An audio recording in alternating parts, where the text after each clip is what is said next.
평안들 하셨습니까? 앞뒤 좌우로 한번 인사하겠습니다. 평안하셨습니까?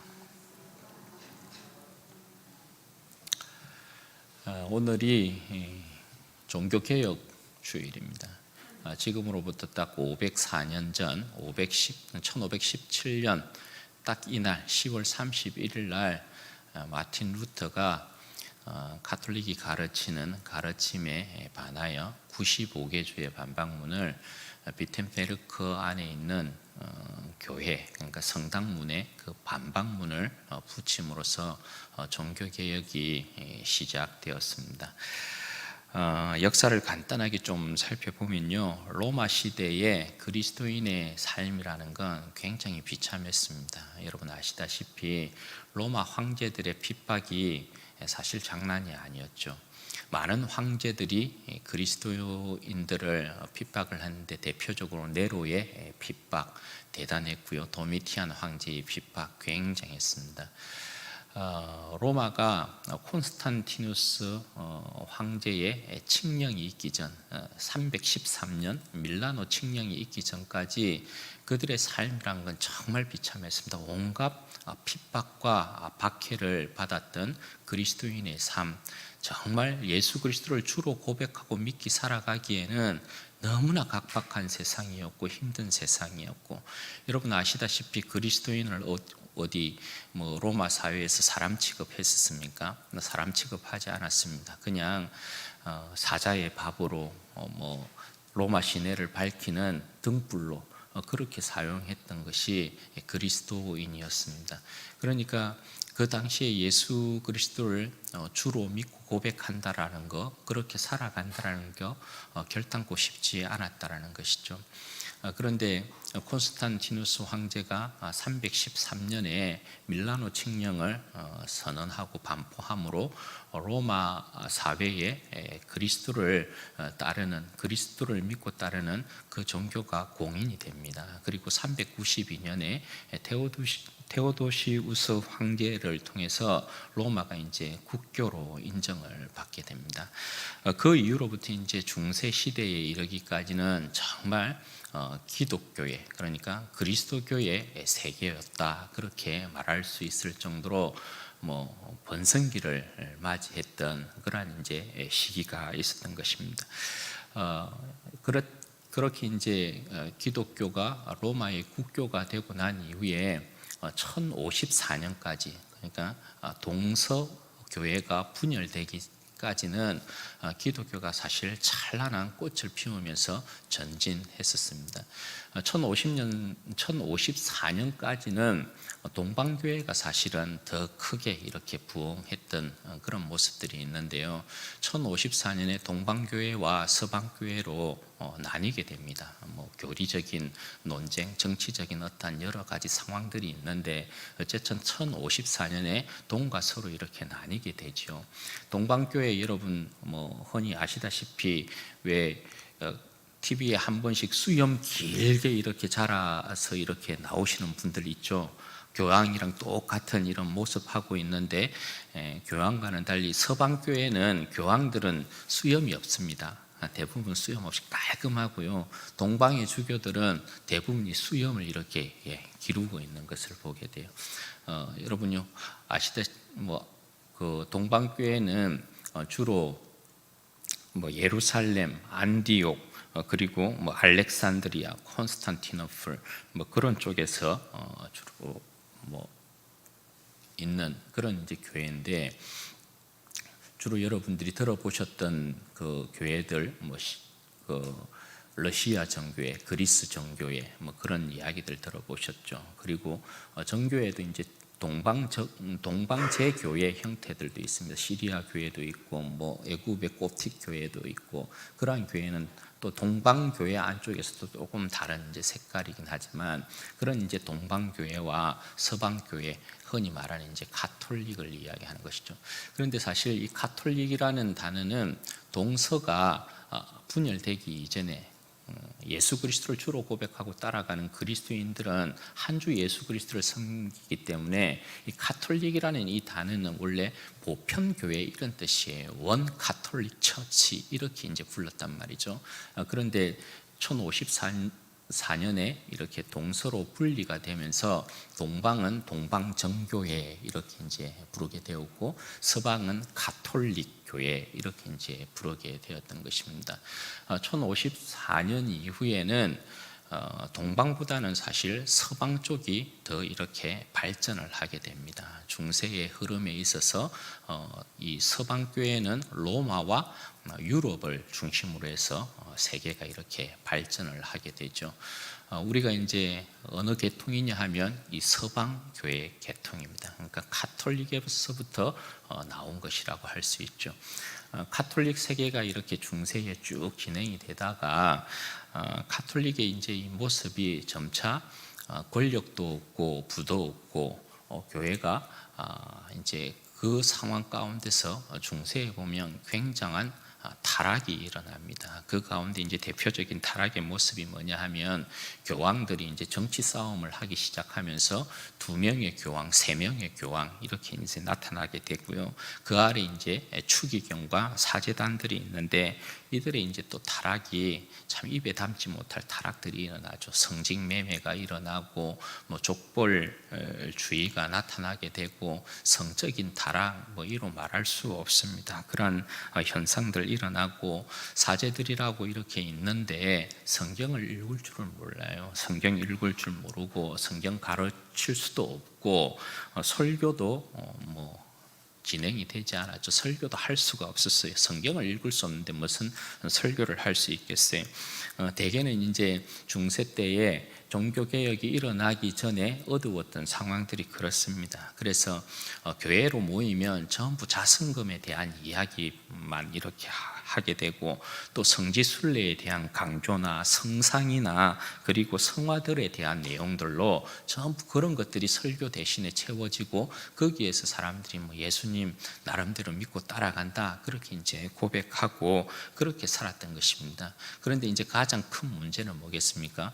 죄 용서가 돈으로 해결되었다라는 것입니다. 그러니까 중세에 보면 여러분이 아시다시피 연옥교리라는 것이 있잖아요. 가톨릭에서 지금도 가르치고 있는 이 연옥교리, 사람이 천국과 지옥을 가기 전에 중간 단계인 연옥에 머문다 이렇게 이야기하죠. 그런데 이 연옥에서 천국을 가는 가장 좋은 방법이 뭐예요? 이 세상에 살고 있는 사람들이 그 친족들이 연보계에 헌금통에다가 돈을 이렇게 딱 넣을 때 땡그랑 소리가 나면 연옥에 있는 이 사람들이 이 영혼들이 천국으로 동시에 이렇게 딱 간다. 이런 이제 교리 그런 것들을 이제 가르치고 또 성 베드로 성당을 짓기 위해서 면죄부를 판매했던 거. 그러니까 면죄부 판매하면서 뭐예요? 네 죄가 사해졌다. 뭐 이렇게 이야기하는 거죠. 돈 전부 다 모으기 위해서 끌어모으기 위해서 이제 그런 짓들을 했다라는 것입니다. 이런 이제 상황 가운데에서 생명을 걸고 반기를 든 사람이 누구냐 하면 마틴 루터라고 할 수 있습니다. 마틴 루터가 1517년에 이 썩은 냄새가 진동하고 있는 이 거짓된 가르침이 창궐하고 있는 이 중세 사회에 성경으로 우리가 돌아갑시다. 성경으로 돌아가야 된다. 그렇게 외치면서 붙인 반박문이 95개조의 반박문입니다. 그래서 이 사건을 통해서 사실 거대한 종교개혁의 물줄기가 이제 터지게 되는 그러한 역사가 일어나게 된 것이죠.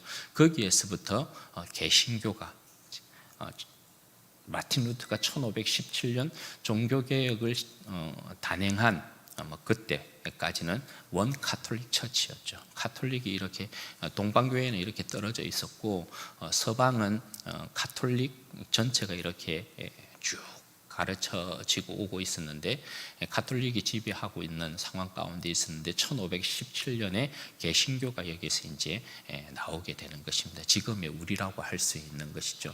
그래서 여기에서 나온 게 이제 개신교도 개혁교회도 많은 종파들이 있습니다. 여기에서 이제 나온 것들이 가톨릭에서 나온 개신교 종파들이 루터교도 있고요. 그리고 감리교도 있고 침례교도 있고 성결교도 있고 구세군도 있고 성공회도 있고 우리가 속해 있는 장로교도 있는 것입니다. 이런 이제 역사의 물줄기가 이렇게 내려온 것입니다. 그리고 마틴 루터가 1517년에 종교개혁을 일으키면서 많은 사람들이 거기에 동참하게 되는데 종교개혁에 여러분 5가지 모토가 있습니다. 첫 번째가 뭐냐면 오직 믿음, 솔라 피데라고 하는 오직 믿음. 그리고 두 번째 오직 은혜, 솔라 그라티아라는 오직 은혜. 그리고 세 번째가 오직 성경, 솔라 스크립투라 이렇게 이야기하고, 네 번째가 오직 그리스도, 솔라 크리스투스 이렇게 이야기하고, 다섯 번째가 솔리데오 글로리아, 오직 하나님께 영광. 이 모토를 걸고 종교개혁이 쭉 진행이 되게 됩니다. 종교개혁을 일으키고 난 이후에 사실 수많은 사람들이 지금 우리가 이 개신교, 장로교가 완전히 안정을 찾기까지 우리가 우리의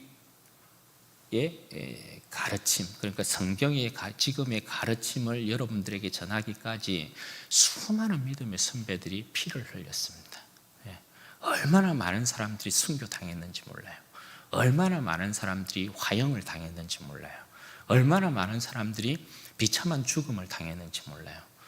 중세시대의 종교개혁 이후에 수많은 가톨릭과 개신교 사이에서의 이 수많은 피의 전쟁이 있었습니다. 그 가운데 우리가 선배들의 그 피 흘림을 통해서 사실 오늘 우리가 여기까지 와 있는 거고, 오늘 우리가 말씀을 이렇게 가르침 받고 이 말씀을 듣고 있는 것이고, 이 말씀을 쫓아서 주님을 섬기며 따라가고 있는 것입니다. 그러니 여러분, 종교개혁의 유산을 우리가 받고 있는 자들로서 쉽게 생각하고, 우리가 가지고 있는 이 교리, 우리가 가지고 있는 이 성경의 진리, 가르침 쉽게 여러분 생각할 것이 아니라는 것입니다. 오늘 여러분, 우리가 종교개혁주의를 맞이해서 오늘 우리가 읽은 본문을 통해서 한번 또 우리의 모습 가운데에서 다시 새롭게 정비해야 될 것, 또 우리 안에는 개혁할 것이 없는가 한번 돌아봤으면 좋겠고, 우리가 우리의 영혼을 새롭게 하는 또 시간이 되었으면 좋겠습니다. 여러분, 오늘 말씀은 유다 왕 아사가 나라를 새롭게 한 사건입니다. 쉽게 말하면 오늘날의 종교개혁이라고 말씀드릴 수 있겠죠. 그런데 이스라엘은 아시다시피 신정국가입니다. 그래서 국가와 정치, 종교가 한 몸을 이루고 있습니다. 따라서 종교의 타락이라는 건 그 나라의 타락을 이야기합니다. 그 나라의 타락은 곧 멸망과 연결됩니다. 반대로 종교의 부흥은, 신앙의 부흥은 뭐가 연결되겠습니까? 신앙의 부흥, 종교의 부흥이라는 것은 곧 그 나라의 강대함과 연결이 되는 그러한 내용입니다. 오늘 이 아사 때의 유다의 모습이 어떠했느냐? 여러분, 솔로몬 왕 이후에 이스라엘이 분열이 되지요. 남북으로 분열이 됩니다. 북이스라엘 10개 지파, 남유다 2개 지파 이렇게 나뉘게 됩니다. 이 상태가 이미 이스라엘 백성 가운데 오직 믿음, 오직 은혜, 오직 말씀, 오직 하나님께 영광이라는 이 절대적인 가치가 흔들렸다라는 것을 이야기하는 것이겠죠. 아니나 다를까 여러분, 솔로몬 왕 이후에 르호보암 때에 남북이 나뉘게 됩니다. 남북이 나뉘게 되는데, 분열 왕국에 있어서 이제 초대 왕이 유다 왕국에는 르호보암이 되겠고, 북이스라엘에는 여로보암이 됩니다. 그리고 이 남유다의 첫 번째 왕인 르호보암의 아들이 이 아비야입니다. 아비야는 3년 정도 통치했습니다. 그리고 3대 왕이 오늘 본문에서 이야기하고 있는 아사 왕이 됩니다. 여러분, 아사 왕이 다스렸던 때에 유다의 모습은 어떠했느냐? 사실 이 아사 왕이 다스릴 때의 유다는 르호보암이 통치했을 때의 그 시대적인 양상을 그대로 물려받았다 생각하시면 됩니다. 그러면 르호보암의 때는 유다가 어떤 모습이었느냐? 열왕기상 14장 22절에서 24절에 보면 이렇게 기록이 되어 있습니다. 유다가 여호와 보시기에 악을 행하되 그의 조상들이 행한 모든 일보다 뛰어나게 하여 그 범한 죄로 여호와를 노엽게 하였으니 이는 그들도 산 위에와 모든 푸른 나무 아래와 산당과 우상과 아세라상을 세웠습니다. 그 땅에 또 남색하는 자가 있었고 여호와께서 이스라엘 자손 앞에서 쫓아내신 국민의 모든 가증한 일을 무리가 본받아 행하였더라. 이렇게 기록되어 있어요. 여러분, 솔로몬이 통치를 잘했죠. 통일 왕국에 있어서 솔로몬이 굉장히 통치를 잘했는데 말년에 가서 솔로몬이 타락합니다. 솔로몬이 타락해서 많은 우상 숭배가 일어나게 되었는데 그 나라를 물려받은 아들이 르호보암 아니겠어요? 그런데 이 르호보암 때에는 그 아버지보다 더했다라는 거예요. 그 아버지보다 더했다라는 건 솔로몬의 마지막 말년에 통치 시대보다 나라가 더 어지러웠다는 거죠. 그 나라의 어지러운 모습을 대표적으로 두 가지를 어떻게 이야기하냐면 첫 번째가 우상숭배, 두 번째는 여러분 뭡니까? 성적 타락을 이야기해요.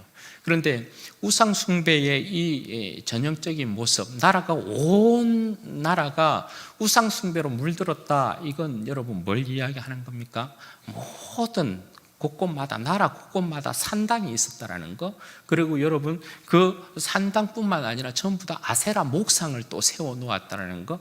그런 부분들로 쫙 이야기를 하고 있고, 또 여러분 성적 타락에 있어서 맨 끝에 있는, 타락에 있어서 절정을 이루고 있는 게 여러분 뭐예요? 이스라엘은 이런 일이 있을 수 없거든요. 남색하는 자가 있었다라는 거예요.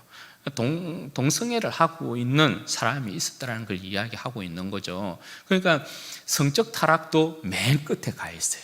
극으로 가 있어요.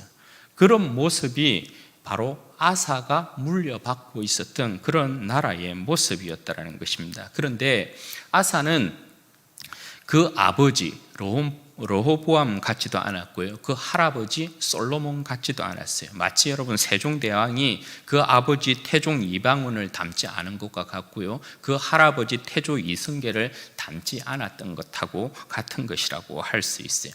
아사왕은 하나님을 경외하는 자였어요. 아사왕이 하나님을 어떻게 경외했느냐, 아사왕의 모습이 어떠했느냐, 오늘 본문의 사건이 있기 전에 14장을 보면 아사왕에게 전쟁의 위기가 닥친 장면을 이야기합니다. 14장의 내용을 보면 어떤 일이 있냐면 구스왕, 이 구스 사람 세라가 100만 대군을 이끌고 옵니다. 100만 대군을 이끌고 와서 유다를 침략하려고 하죠. 그리고 이 100만 대군 플러스 300대의 병거가 함께 옵니다. 그러니까 100만 군대하고 300대의 병거가 함께 왔다는 건 이스라엘이 절대 이길 수 없다는 걸 이야기해요. 남유다가 절대 전쟁을 통해서는 이길 수 없다는 걸 이야기해요. 그때 이 아사 왕이 군사를 모았는데 이들이 끌고 모은 군사가 몇 명이냐면 58만 명이에요. 그러니 여러분 이게 전쟁이 되겠어요? 전쟁이 안 되는 거예요. 그런데 여러분 아사 왕이 어쨌든 구스 사람 세라가 쳐들어왔으니까 방어를 해야 되잖아요. 그래서 그들도 58만 명을 이렇게 이끌고 딱 진을 쳤죠. 그런데 아사 왕이 여러분 그 전쟁을 앞두고 어떻게 합니까? 참모들을 하고 전략을 짜지 않습니다. 여러분 아사 왕이 어떻게 하느냐, 역대하 14장 11절에 보면 아사 왕이 하나님 앞에 기도해요. 기도하는 장면이 여러분 나오는데 어떻게 기도하냐, 아사가 그의 하나님 여호와께 부르짖어 이르되 여호와여, 힘이 강한 자와 약한 자 사이에는 주밖에 도와줄 리가 없사오니 우리 하나님 여호와여, 우리를 도우소서. 우리가 주를 의지하오며 주의 이름을 의탁하옵고 이 많은 무리를 치러 왔나이다. 여호와여, 주는 우리 하나님이시오니 원하건대 사람이 주를 이기지 못하게 하옵소서 하였더니 여호와께서 구스 사람들을 아사와 유다 사람들 앞에서 치시니 구스 사람들이 도망하는지라. 여러분 참 멋지지 않아요? 저는 이 아사 왕의 기도문을 읽을 때마다 참 아사 왕 멋지다 이런 생각을 해요. 여러분 힘이 강한 자와 약한 자 사이에는 도와줄 자가 누구밖에 없다고요? 주밖에 없다. 주님의 이름을 의지하고 우리가 이 전쟁에 나섰다. 그리고 여러분 어떻게 기도합니까? 하나님 여호와여, 사람이 주를 이기지 못하게 하옵소서. 그러니까 여러분 이 전쟁에서 아사가 어떻게 패할 수 있겠어요? 이게 여러분 뭡니까? 종교개혁의 모토로 보자면 오직 믿음 아닙니까? 그죠? 오직 은혜 아닙니까? 이게 아사 왕이 이러한 사람이었다라는 거예요. 그렇게 해서 아사 왕이 이 전쟁에 있어서 많은 노략물들을 취하게 됩니다. 그렇게 해서 전쟁에서 이기고 딱 돌아오는데 어떤 일이 있습니까? 오늘 본문에서 이제 이야기하는 것처럼 오뎃의 아들 아사랴가 하나님의 성령에 감동되어서 전쟁에서 이기고 돌아온 이 아사 왕과 유다 백성에게 예언을 합니다. 하나님의 말씀을 전합니다. 그 내용이 2절에서부터 7절까지의 내용이거든요. 요약하면 이렇습니다. 너희가 나와 함께하면 나도 너희와 함께하겠다. 너희가 나를 찾으면 내가 너희를 만나주겠다. 그런데 너희가 나를 버리면 나도 너희를 버린다. 이게 여러분 뭡니까? 언약입니다. 언약. 그냥 기본적인 하나님과 이스라엘 백성 사이의 언약입니다. 그러니까 너희가 내 언약 지키면 나도 내 언약에 따라서 너희를 지키고 보호하겠다. 너희 하나님이 되겠다. 그렇게 이야기하고 있는 것입니다. 그런데 이스라엘 백성이 이 언약을 지키지 않았잖아요. 역사를 보면 그 아버지, 그 할아버지도 타락했잖아요. 그래서 하나님의 말씀을 버렸잖아요. 언약을 버렸잖아요. 그래서 지금 아사 왕이 다스리고 있었을 때의 그 유다의 상황이 여러분 형편이 어떻다라고 이야기합니까? 지금 너희들의 모습을 보라는 거예요. 이스라엘에 참신이 있느냐? 이스라엘에는 하나님 여호와가 있음에도 불구하고 하나님께서 지금 이스라엘 백성을 앞에 두고 하는 이야기가 뭡니까? 야, 지금까지 참신이 있었느냐? 이렇게 이야기해요. 너희를 지켜줄 하나님이 도대체 어디 갔느냐? 그렇게 이야기하고 있어요. 너희에게 온전한 제사장이 있었느냐? 너희에게 온전한 율법이 있었느냐? 율법이 사라진 지 오래지 않느냐? 이 뭔 이야기하는 겁니까? 완전히 타락했다라는 거죠. 제사장이 어디 있느냐? 이렇게 이야기하는 건 제사가 온전히 하나님 앞에 드려지지 않았다는 이야기하는 거죠. 율법이 어디 있었느냐 이렇게 이야기하는 건 여러분 이스라엘 백성이 율법을 버렸다는 걸 이야기하는 거죠. 그러니까 너희의 모습이 어떻게, 그 결과 너희의 모습이 어떻게 되었느냐, 너희의 삶이 다 무너졌지 않느냐, 너희들이 욕을 보고 고생했지 않느냐, 세상이 이런저런 전쟁 가운데에서 난리와 난리 가운데서 너희의 삶이 황폐해졌지 않느냐. 그 모든 일들이 무엇 때문에 일어났다고? 내가 너희를 징계한 거다, 너희를. 그렇게 하나님께서 말씀하시잖아요. 그럼에도 불구하고 너희가 환난 때에 나를 찾음으로 내가 너희를 만나 주었다라는 거예요. 그리고 어떻게 이야기합니까? 강하라. 아사와 오늘 유다 백성에게 강하라. 손이 약하지 않게 하라. 굳세어라. 왜냐하면 너의 행위에는 상급이 있을 것이다. 이게 뭔 말입니까? 하나님을 찾고 구하고 하나님의 은혜 가운데 거하고 하나님의 말씀을 지켜 행하면 하나님께서 너희의 모든 삶의 행위에 있어서 하나님께서 복을 내리실 것이다. 그렇게 이야기하고 있는 거예요. 그럼 여러분 오늘 이 말씀이 오늘 오뎃의 아들 아사랴를 통해서 하나님께서 말씀을 주었잖아요. 말씀을. 거기에 따른 반응이 있어야 되겠죠. 하나님의 말씀이 선포되었으면 아사가 여러분 어떻게 반응합니까?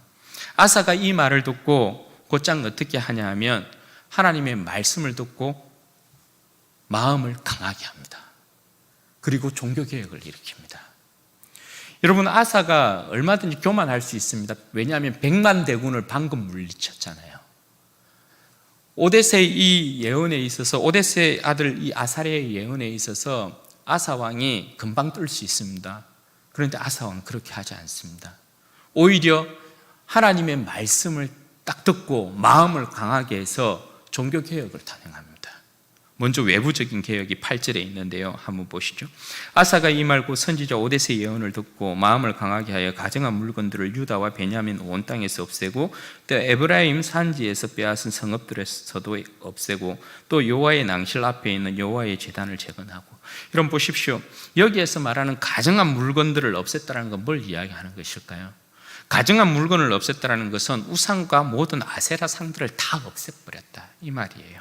그런데 여러분 우상 숭배의 그 당시에 모든 곳곳마다 마을마다 동네마다 있었던 이 우상들, 이 아세라상들, 여러분 이것을 제거하는 것이 쉬웠을까요? 결단코 여러분 쉽지 않았을 거예요. 분명히 강한 저항에 부딪혔을 거예요. 왜냐하면 어떤 사회든지 간에 여러분 기득권이라는 건 그냥 형성되는 게 아니거든요. 오랜 시간을 두고 기득권이라는 게 형성돼요. 오랜 시간에 형성된 기득권이라는 것은 권력이고 힘을 이야기해요. 이것을 무너뜨리려면 굉장히 큰 용기와 굉장히 큰 힘이 필요하다는 거예요. 그런데 여러분, 아사가 어떻게 해요? 이 모든 강한 분명히 저항이 있었을 것임에도 불구하고 아사가 이 모든 것들을 다 파해버립니다. 여러분 한번 생각해 보십시오. 지금으로 치면 예를 들어서 이 나라의 모든 점집들, 철학관들, 그리고 사찰들을 없애겠다. 대통령 공약에 그걸 딱 내세웠다 해보세요. 대통령이 되어서 그 어떤 사람이 그 일을 한다 해보세요. 여러분 이게 쉽겠어요? 얼마나 큰 난리가 나겠어요? 얼마나 큰 저항이 일어나겠어요? 결코 여러분 쉬운 일이 아니었다는 거예요. 그런데 여러분 아사 왕이 어떻게 해요? 그래서 마음의 강함이 필요한 거죠. 손에 힘이 필요한 거죠. 아사 왕이 절대 물러나지 않고 이 일을 단행합니다. 그리고 여러분 그렇게 하고 난 이후에 백성들을 어디로 집중을 시킵니까? 오늘 이 말씀에 보면 모든 우상과 이 가증한 물건들, 우상과 아세라상을 싹 없애고 난 이후에 아사 왕이 하고 있는 또 한 가지 일이 있어요. 그게 뭐예요? 여호와의 낭실 앞에 있는 여호와의 제단을 재건했다, 이렇게 이야기해요. 여호와의 낭실 앞에 있는 제단이라고 하면 뭘 이야기하는 거예요? 번제단을 이야기하는 거거든요. 그럼 여러분, 여호와의 제단을 재건했다는 건 하나님 앞에 이스라엘 백성이 그동안 제사를 드려야 됐던 이 번제단의 기능이 마비됐다는 걸 이야기하는 거잖아요. 이스라엘 백성이 그러니까 하나님을 떠났다라는 이야기를 하고 있는 거죠. 그런데 아사 왕이 어떻게 했다고요? 다시금 여호와의 제단을 재건했다고요. 이건 뭘 이야기하는 거예요? 우상 숭배들 싹 없애버리고 그 힘을 어디로 집중을 시키고 있는 거예요? 예배의 회복에다 집중을 시키고 있는 거예요. 예배의 회복에다가 하나님을 경외하는 신앙의 회복에다가 그 힘을 집중시키고 있는 거예요. 왜 그럴까요? 이스라엘 백성에게 있어서 여러분 생명은 뭡니까?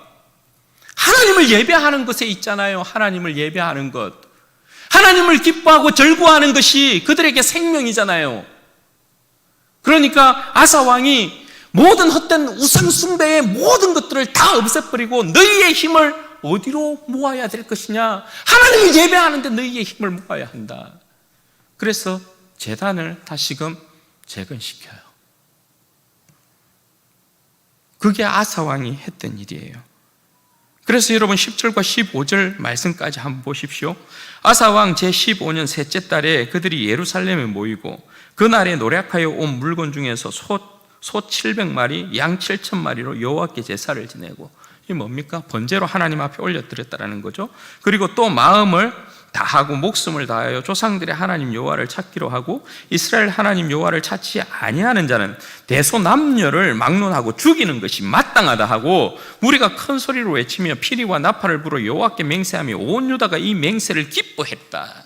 여러분 이게 뭘 이야기하고 있는 것입니까? 헌신된 주의 백성들을 모아서 예배를 회복하고 언약을 갱신하고 있는 내용이에요. 아사 왕이 여호와를 찾는다는 이 소식이 북쪽에도 들렸어요. 북쪽 지파에도. 그래서 여기에 보면 누가 왔다고 되어 있어요? 북쪽 지파인 이 므낫세 그리고 에브라임, 시므온 지파에서도 거기에서도 여호와를 경외하는 자들이 있으니까 아사 왕이 여호와를 전심으로 찾는다는 소리를 듣고 그들이 남유다로 내려왔다는 거예요. 그래서 힘을 하나로 모았어요. 그 힘을 하나로 모아서 어떻게 했다고요? 하나님 앞에 온전한 헌신의 예배를 드리는 거예요. 그가 구스와 싸워서 노력한 모든 이 짐승들, 소 얼마라고요? 소가 700마리, 양이 7,000마리. 이걸 다 하나님 앞에 올려드렸어요. 솔로몬이 1천 번제를 드린 것처럼 그냥 전심으로 하나님 앞에 번제로 올려드렸어요. 이건 뭘 이야기하는 것입니까? 내 모든 것을 다하여 주님 앞에 온전히 드립니다. 내 모든 것을 주님 앞에 송두리쳐 올려드립니다. 그거잖아요. 하나님, 나의 헌신을 받아주십시오. 이게 번제 아닙니까? 그죠? 그렇게 번제를 드리고 또 마음을 어떻게 새롭게 합니까? 마음을 다하여, 힘을 다하여 하나님을 찾겠습니다. 그들의 마음을 새롭게 합니다. 그리고 또 어떻게 언약을 갱신합니까? 무릇 남녀노소 불문하고 여호와 하나님을 전심으로 찾지 않는 자는 죽이기로 맹세합니다. 이건 뭘 이야기하는 걸까요?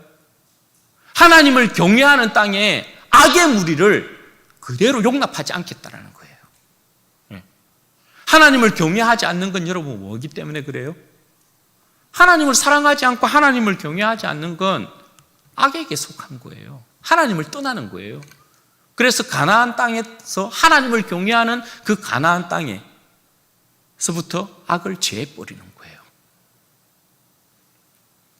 그렇게 여러분 하나님을 온전히 예배하고 하나님 앞에 저들의 마음을 새롭게 하고 저들이 하나님 앞에 딱 헌신이 되니까 여러분 그 뒤에 나타나는 현상이 뭡니까? 사람들이 막 피리를 불고 그죠? 나팔을 불고 하나님을 기뻐하고 즐거워합니다. 온 유다 백성이 맹세를 기뻐했다 이렇게 되어 있어요. 여러분 여기에서 우리가 한 가지 알아야 될 게 뭐겠어요? 진정한 하나님 앞에서의 헌신은 그것이 우리의 생명이어서 진정 하나님을 섬기는 백성들로 하여금 기쁨과 행복을 맛보게 한다는 거예요. 여러분 내 삶을 드림에 있어서 내 삶을 헌신함에 있어서 기쁘고 행복한 것은 딱 두 종류예요. 하나가 하나님이고요, 하나가 내 가정이에요. 내 삶을 드리고 내 삶을 희생하고 내 삶을 헌신해서 내 자신이 기쁘고 즐겁고 행복한 건 딱 두 종류밖에 없어요. 첫 번째가 하나님 앞에 헌신할 때의 그런 모습이고요, 또 하나가 내 가정을 위해서 헌신할 때예요. 오늘 여러분 이스라엘 백성이 하나님 앞에 그들의 모든 것들을 내어놓음으로 말미암아 이렇게 하나님을 기뻐하고 즐거워하고 그것으로 인하여서 또 하나님께서 주신 기쁨이 그들 가운데 가득 찼다 그렇게 이야기해요. 여러분 하나님께서 이스라엘 백성의 헌신을 받았어요. 이스라엘 백성의 헌신을 받으신 하나님께서 어떻게 그들에게 여러분 보상하실까요? 15절 하반절 말씀 보세요. 무리가 마음을 다하여 맹세하고 뜻을 다하여 여호와를 찾았으므로 어떻게 해요? 여호와께서도 그들을 만나주시고 그들의 사방에 평안을 주셨더라. 이게 여러분 여호와 샬롬이라고 하는 거예요. 그런데 여러분 이 여호와 샬롬이라는 건 그냥 주어지는 것 아니에요. 그러니까 주님께 드렸던 자신의 마음, 그의 헌신, 이것이 여러분 풀리거나 해이해지거나 이것이 여러분 주님을 향한 마음에서 여러분 돌아서거나 하면 여호와 샬롬이라는 건 유지되는 게 여러분 절대 아니에요. 여러분 그런데 아사 왕의 마음이 어떻게 온전하였느냐? 여러분 이렇게 외부 개혁을 단행하고 하나님 앞에 다시 한번 언약을 갱신하고 그의 마음을 하나님 앞에 온전히 드리기로 하고 그리고 난 이후에 하나님께서 주신 이 샬롬을 지키기 위해서 내부 개혁까지도 단행합니다. 내부의 개혁은 더 힘든 것이잖아요. 진짜 힘든 거 아사가 해내는데 이것이 아사가 여호와를 향하여서 여호와 하나님을 향하여서 그 마음이 일평생 온전하였다는 것을 나타내는 모습이기도 해요. 여러분 16절과 17절 말씀해 보세요. 아사 왕의 어머니 마아가가 아세라의 가정한 목상을 만들었으므로 아사가 그의 태우의 자리를 폐하고 그의 우상을 찢고 빻아 기드론 시냇가에 불살랐으니 산당은 이스라엘 중에서 제하지 아니하였으나 아사의 마음이 일평생 온전하였더라.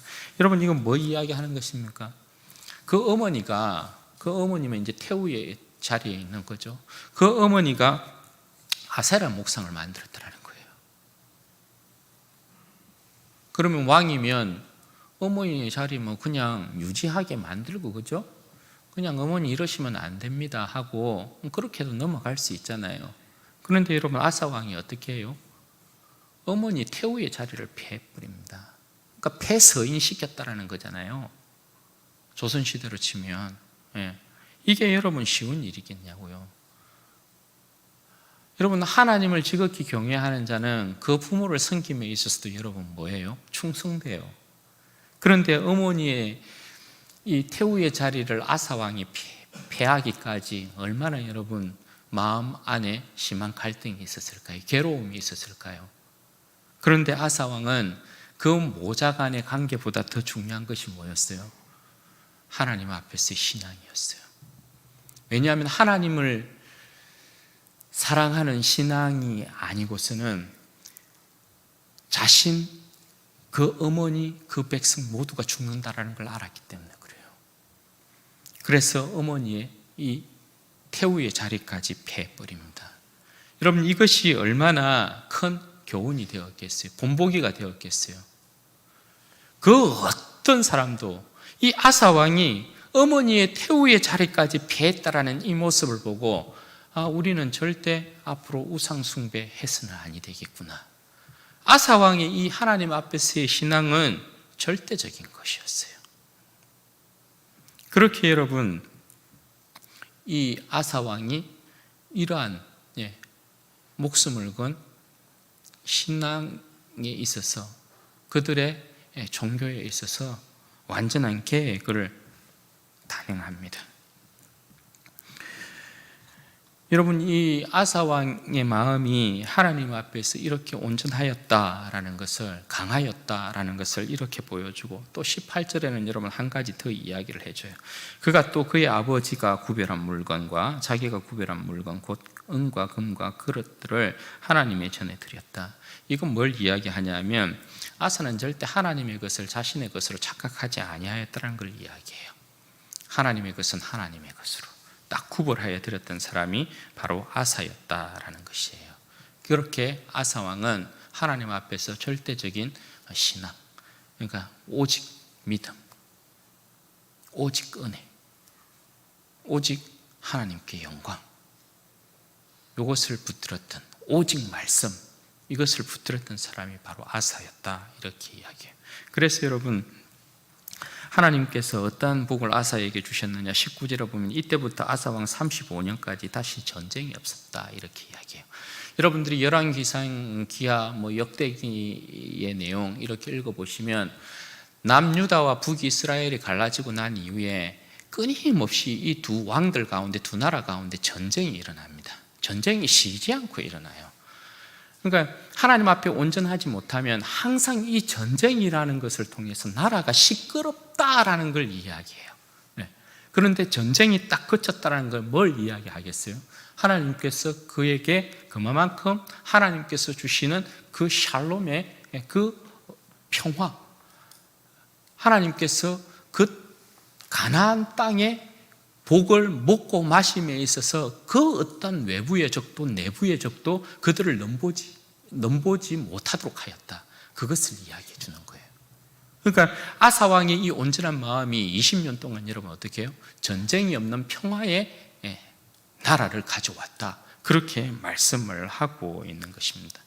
그럼에도 여러분 불구하고 아사왕에게 있어서 조금 아쉬운 점이 뭐냐 하면, 오늘 여러분 이 아사왕의 개혁 가운데 하나 여러분 조금 아쉬운 걸로 이야기하는 게 뭡니까? 산당이요.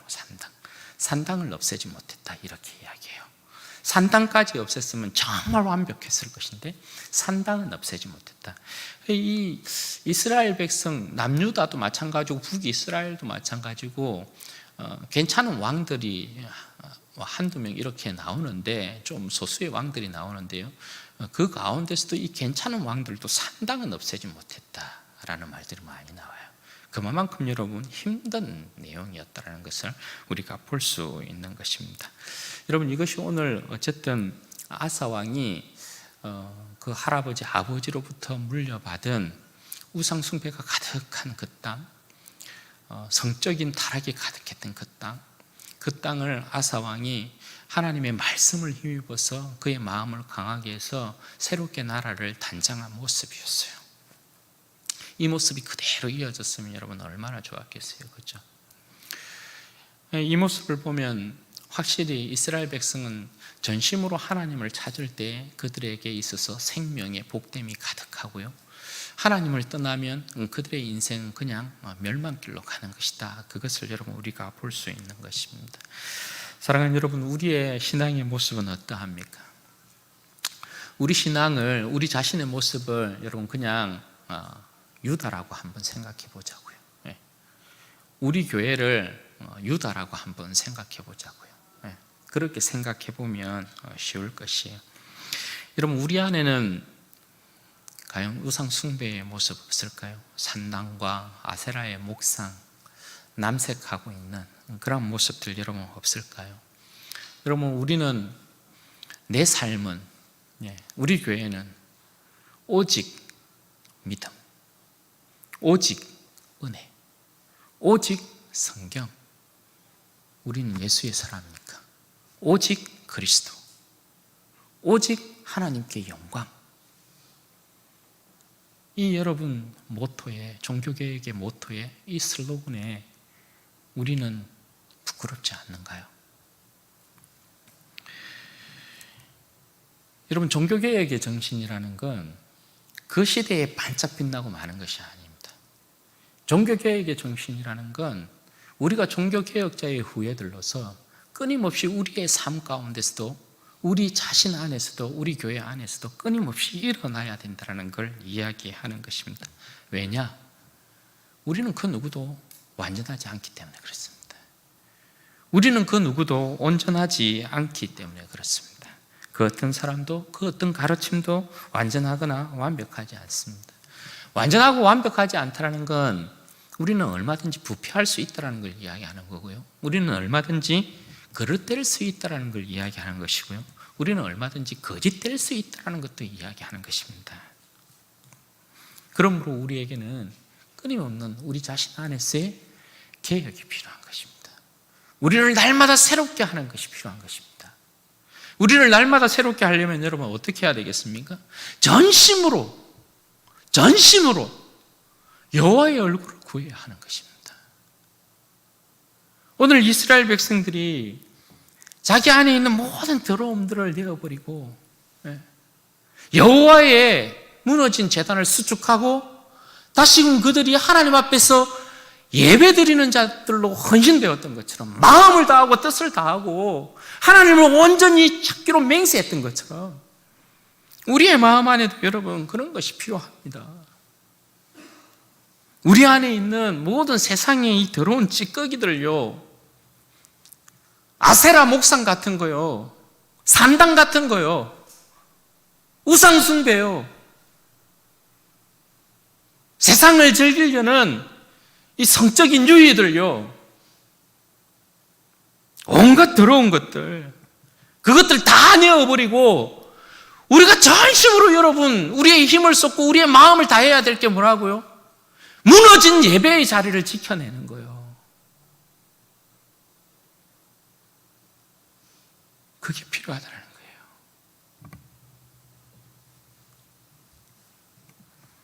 무너진 제단을 우리 안에서 수축해내는 일, 재건하는 일, 우리의 인생 가운데는 무엇보다도 여러분 귀하고 소중한 거예요.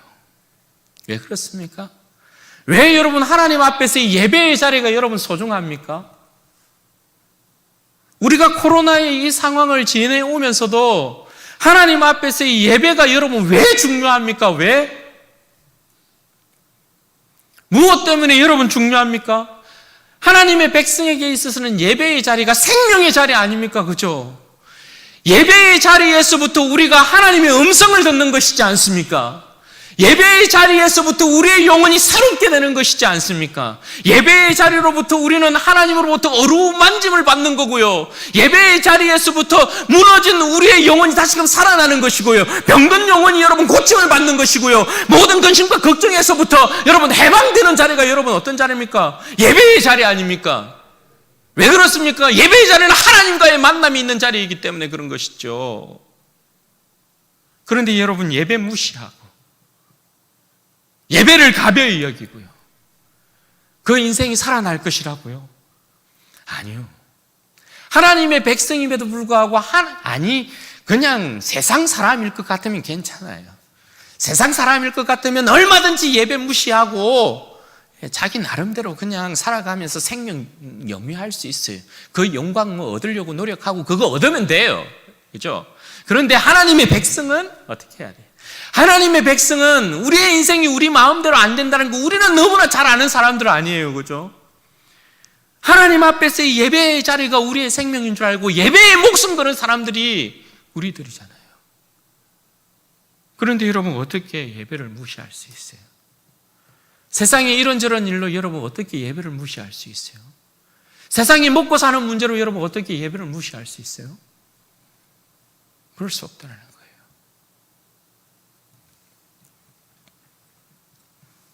예배 시간마다 여러분, 우리는 우리의 온전한 헌신들을 하나님 앞에 올려놔야 돼요. 이 예배의 자리는 여러분 어떤 자리예요? 구약에 여러분 제사로 치면 번제 드리는 시간이에요. 하나님 앞에 남김없이 싹 태워드리는 시간이에요. 그래야 여러분 어떻게 해요? 우리의 마음이 새롭게 되잖아요.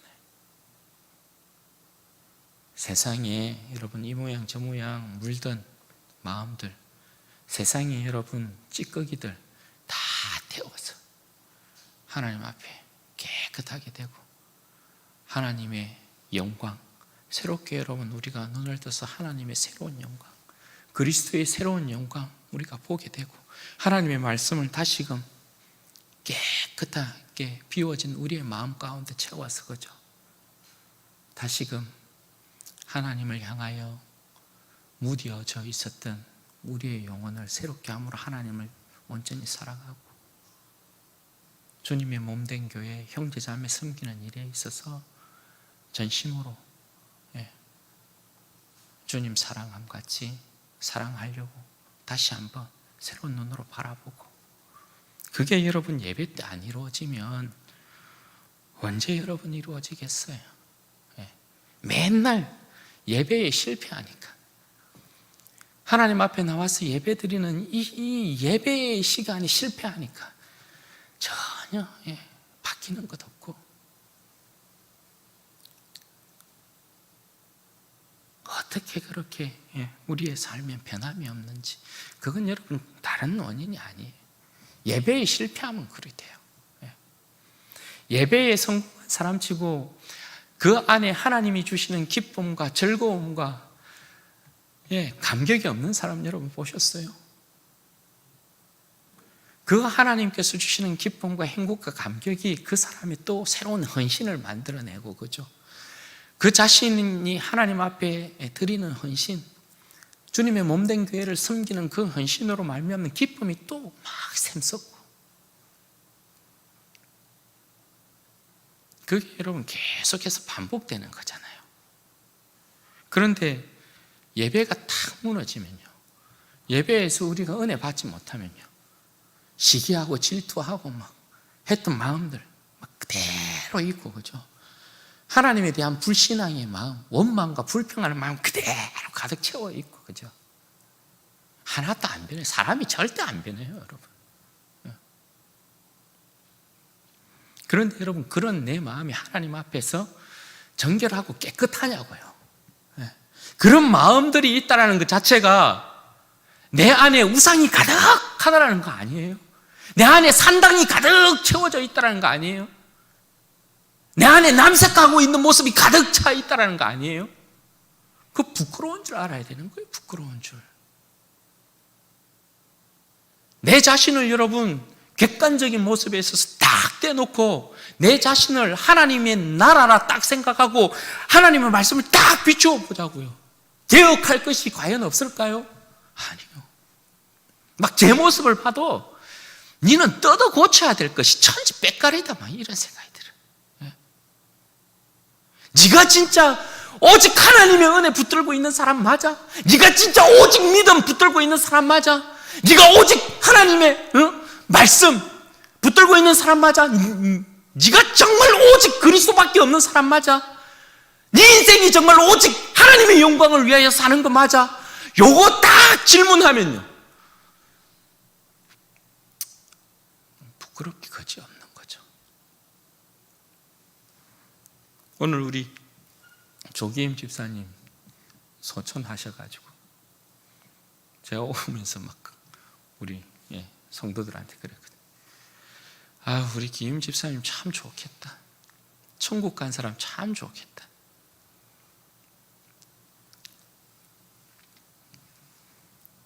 다 부러웠지 않아요?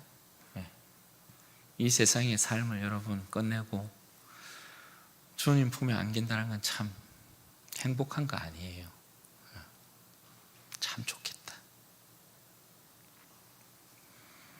그런데 여러분, 우리는 또 우리에게 주어진 삶을 살아야 하니까 오늘 종교개혁 주일을 맞이하여서 내 삶과 우리 교회는 과연 믿음의 선배들이 그렇게 처절하게 피 흘리면서 지켜냈던 이 믿음의 유산들, 나는 정말 오직 하나님의 말씀 가운데에서 집중하고 말씀 떠나지 아니하고 나는 마음을 다하고 뜻을 다하고 힘을 다하여서 오직 그리스도를 붙잡고 그분께서 주시는 은혜 바라보고 있고 그분을 믿는 오직 믿음을, 세상에 때묻지 않는 이 믿음을 가지고 주님 섬기며 살아가고 있는지, 하나님의 영광을 위하여 살아가고 있는지 내 자신의 모습 돌아봐야 될 필요 있어요. 세상에 물든 모습으로 있으면 주님 앞에 여러분 부끄럽게 돼요. 그게 아니고 정말 우리 삶 전체가, 우리 교회의 모습이 정말 주님 보실 때에 너희들이 정말 오직 나의 은혜만을 바라보고 있구나, 오직 나만을 믿고 있구나, 오직 나의 말씀만을 귀 기울이는구나, 오직 그리스도의 백성이구나, 오직 내 영광만을 생명을 삼고 살아가고 있구나. 주님께서 보실 때 그렇게 칭찬하는, 그렇게 칭찬받는 우리 모든 성도들의 삶이 되시기를 주님의 이름으로 축원드립니다. 같이 한번 기도하겠습니다.